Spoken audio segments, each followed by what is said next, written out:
खुकरी से विद्रोहियों पर किया था हमला, अकेले ही 40 दुश्मनों का कर दिया था सफाया।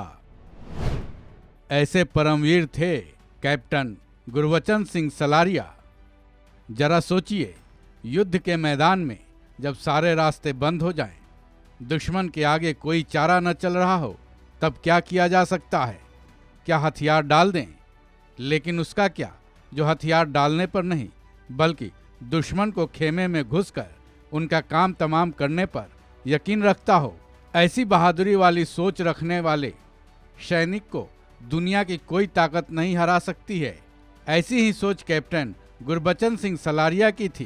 कांगो विद्रोह के वक्त शांति सेना की तरफ से विद्रोहियों पर काबू पाने के वक्त जब ऐसी स्थिति आई, तब वो महज एक खुकरी लेकर विद्रोहियों के खेमे में जा घुसे और 40 विद्रोहियों का काम तमाम कर दिया। उनके इस अदम्य साहस के बल पर ही शांति सेना को जीत हासिल हुई थी। वहीं कैप्टन गुरबचन सिंह को इस वीरता के लिए सेना का सर्वोच्च सम्मान परमवीर चक्र से सम्मानित किया गया था। तो चलिए डिटेल में जानते हैं इस वीर की वीरता की कहानी। संयुक्त राष्ट्र की शांति सेना। ये वाकया 1961 का है, जब कांगो देश के बिगड़े हालात पर काबू पाने के लिए संयुक्त राष्ट्र ने शांति मिशन सेनाएं भेजी थी। ब्रिगेडियर KAS राजा के लीडरशिप में भारतीय सेना के 99 इन्फेंट्री ब्रिगेड को संयुक्त राष्ट्र की शांति सेनाओं के साथ भेजने का फैसला किया गया। 3000 जवानों के इस दल में कैप्टन गुरबचन सिंह सलारिया भी मौजूद थे। पहले तो संयुक्त राष्ट्र ने कोशिश की कि कांगो सरकार और काटंगा के विद्रोहियों के बीच बातचीत से ये मामले सुलझा लिए जाएं। इस सेना ने समझौते कराने की भी कोशिश की, लेकिन शांति बनाए रखने के सारे प्रयास विफल रहे। फिर क्या था, UN ने शांति सेनाओं को विद्रोहियों पर बल प्रयोग करने के आदेश जारी कर दिए। संयुक्त राष्ट्र की शांति सेना का ऑपरेशन उनोकट। कांगो से काटंगा विद्रोहियों ने पूरे शहर पर कब्जा करने के फिराक में हर तरफ रोड को ब्लॉक कर रखा था। 4 दिसंबर 1961 को संयुक्त राष्ट्र ने काटंगा विद्रोहियों पर काबू पाने के लिए ऑपरेशन उनकोट शुरू किया। इस ऑपरेशन के तहत 4 दिसंबर 1961 को एक गोरखा राइफल्स की 3री बटालियन ने रोड ब्लॉक्स को हटाना शुरू किया। विद्रोहियों ने उस रोड पर 2 बख्तरबंद गाड़ियां भी लगा रखी थी। साथ ही उन रास्तों पर तकरीबन 150 काटंगा विद्रोही घात लगाकर बैठे थे। लेकिन भारतीय सेना की भी प्लानिंग तगड़ी थी, जिसका केवल एक ही मकसद था कि जब घात लगाए विद्रोही हमला करें तो उन्हें हर हाल में खत्म करना है। किसी भी हालत में उन्हें भागने नहीं देना है।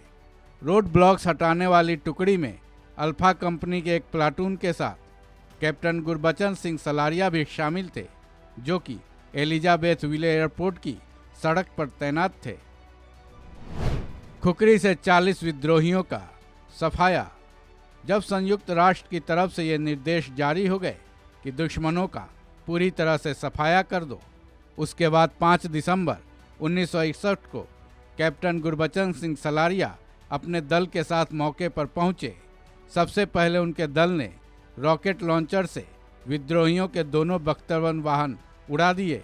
इससे काटंगा विद्रोहियों के मन में डर समाया, लेकिन दुश्मन को पूरी तरह से खत्म करना था।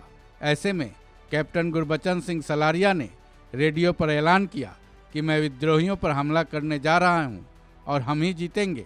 फिर क्या था, कैप्टन सलारिया ने खुकरी ली और विद्रोहियों के खेमे में जा घुसे।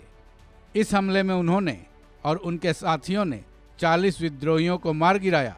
उनके इस रौद्र रूप को देखकर बाकी विद्रोही भाग खड़े हुए, लेकिन भागते भागते वो फायरिंग करते रहे, जिनमें से 2 गोलियां कैप्टन सलारिया के गर्दन के आर पार हो गईं और 5 दिसंबर 1961 को देश का ये वीर जवान शहीद हो गया। ऐसे में अपनी शहादत देकर कैप्टन सलारिया ने संयुक्त राष्ट्र को फतह दिलवाई थी।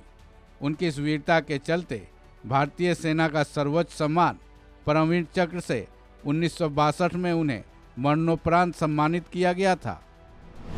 पिता की प्रेरणा ने दिखाया फौज का रास्ता। कहते हैं माता पिता के अच्छे कर्म उनकी संतानों पर भी पड़ता है। ऐसा ही कुछ कैप्टन गुरबचन सिंह सलारिया के साथ हुआ था। कैप्टन सलारिया का जन्म 29 नवंबर 1935 को एक आर्मी परिवार में हुआ था। उनके पिता ब्रिटिश इंडियन आर्मी के हॉडसन हॉर्स रेजिमेंट में डोगरा स्क्वाड्रन में सैनिक थे। बचपन से ही अपने पिता के शौर्य की कहानियां सुनते वो बड़े हुए थे। अपने पिता के साहस से प्रेरित होकर उन्होंने फौज की सेवा को चुना। सेना में उनकी भर्ती उनके तीसरे प्रयास में मिली। वो 2 बार एनडीए के एग्जाम में विफल तो रहे, लेकिन उन्होंने हार नहीं मानी और फिर 1956 में एनडीए की परीक्षा पास की। उसके बाद 1957 में इंडियन मिलिट्री एकेडमी में वो जा पहुँचे। उसके बाद उनका आर्मी में जाने का सपना पूरा हुआ। इस खबर में बस इतना ही। बाकी अपडेट्स के लिए जुड़े रहिए वन इंडिया के साथ।